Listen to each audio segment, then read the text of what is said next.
After a week spent in professions of love and schemes of felicity, Mr. Collins was called from his amiable Charlotte by the arrival of Saturday.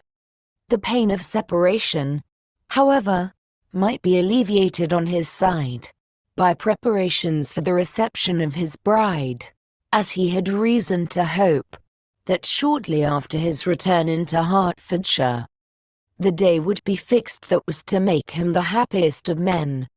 He took leave of his relations at Longbourn with as much solemnity as before, wished his fair cousins health and happiness again, and promised their father another letter of thanks. On the following Monday, Mrs. Bennet had the pleasure of receiving her brother and his wife, who came as usual to spend the Christmas at Longbourn. Mr. Gardiner was a sensible, gentlemanlike man, greatly superior to his sister, as well by nature as education. The Netherfield ladies would have had difficulty in believing that a man who lived by trade, and within view of his own warehouses, could have been so well bred and agreeable.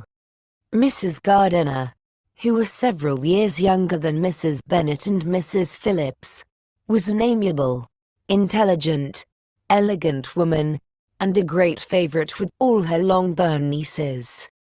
Between the two eldest and herself especially, there subsisted a particular regard. They had frequently been staying with her in town. The first part of Mrs. Gardiner's business on her arrival was to distribute her presents and describe the newest fashions. When this was done, she had a less active part to play. It became her turn to listen. Mrs. Bennet had many grievances to relate, and much to complain of. They had all been very ill-used since she last saw her sister. 2 of her girls had been upon the point of marriage, and after all there was nothing in it. "I do not blame Jane," she continued, "for Jane would have got Mr. Bingley if she could. But Lizzie, oh, sister, it is very hard to think that she might have been Mr. Collins's wife by this time, had it not been for her own perverseness. He made her an offer in this very room, and she refused him. The consequence of it is, that Lady Lucas will have a daughter married before I have, and that the Longbourn estate is just as much entailed as ever. The Lucases are very artful people indeed, sister. They are all for what they can get. I am sorry to say it of them, but so it is. It makes me very nervous and pally, to be thwarted so in my own family, and to have neighbors who think of themselves before anybody else. However, your coming just at this time is the greatest of comforts, and I am very glad to hear what you tell us of long sleeves." Mrs. Gardiner, to whom the chief of this news had been given before, in the course of Jane and Elizabeth's correspondence with her, made her sister a slight answer, and, in compassion to her nieces, turned the conversation. When alone with Elizabeth afterwards, she spoke more on the subject. "It seems likely to have been a desirable match for Jane," said she. "I am sorry it went off. But these things happen so often. A young man, such as you describe Mr. Bingley, so easily falls in love with a pretty girl for a few weeks, and when accident separates them, so easily forgets her, that these sort of inconsistencies are very frequent." "An excellent consolation in its way," said Elizabeth, "but it will not do for us. We do not suffer by accident.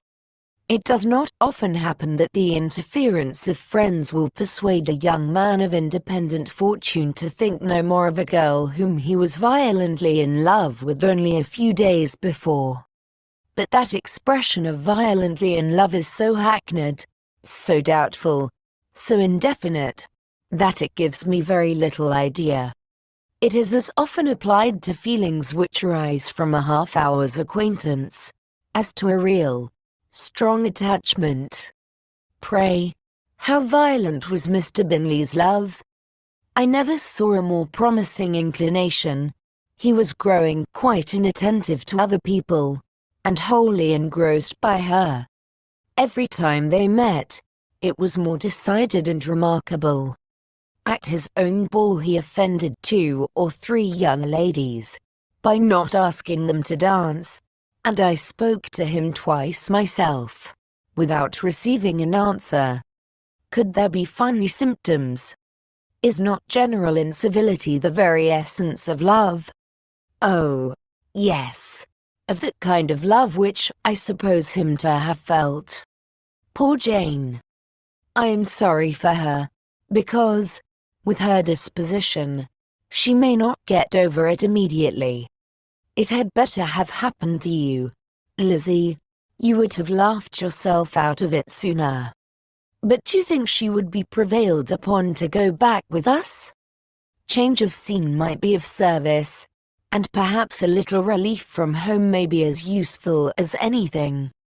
Elizabeth was exceedingly pleased with this proposal, and felt persuaded of her sister's ready acquiescence. I hope, added Mrs. Gardiner, that no consideration with regard to this young man will influence her.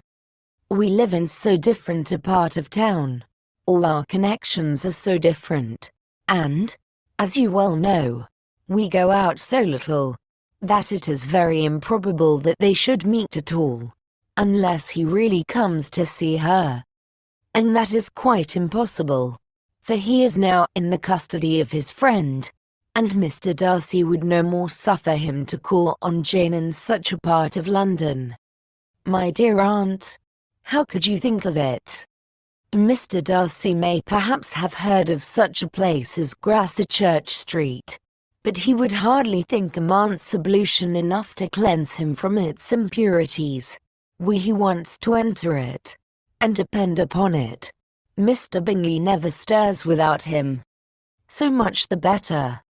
I hope they will not meet at all. But does not Jane correspond with his sister? She will not be able to help calling.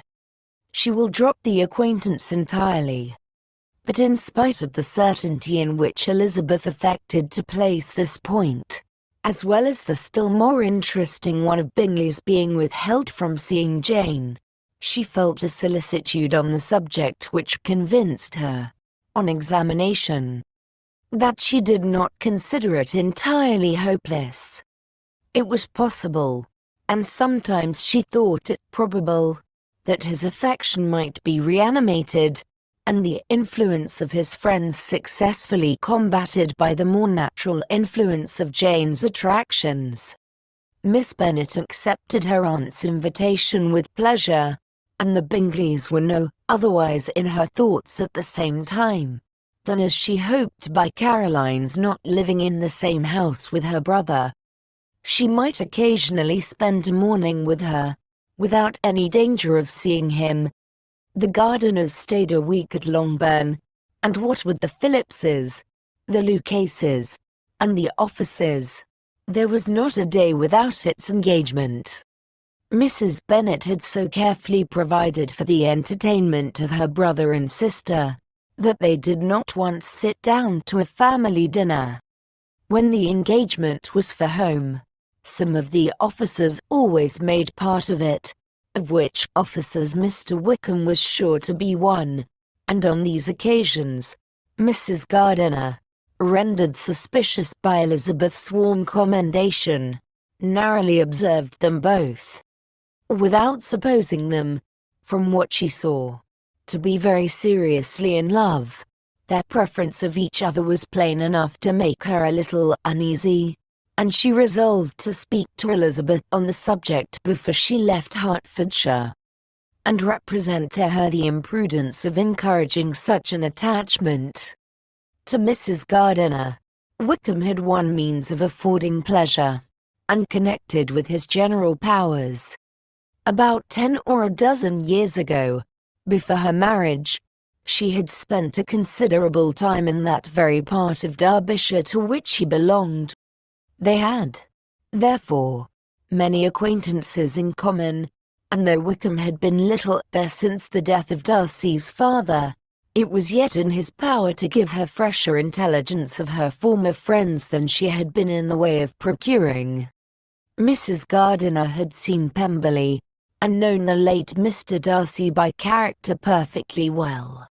Here consequently was an inexhaustible subject of discourse. In comparing her recollection of Pemberley with the minute description which Wickham could give, and in bestowing her tribute of praise on the character of its late possessor, she was delighting both him and herself.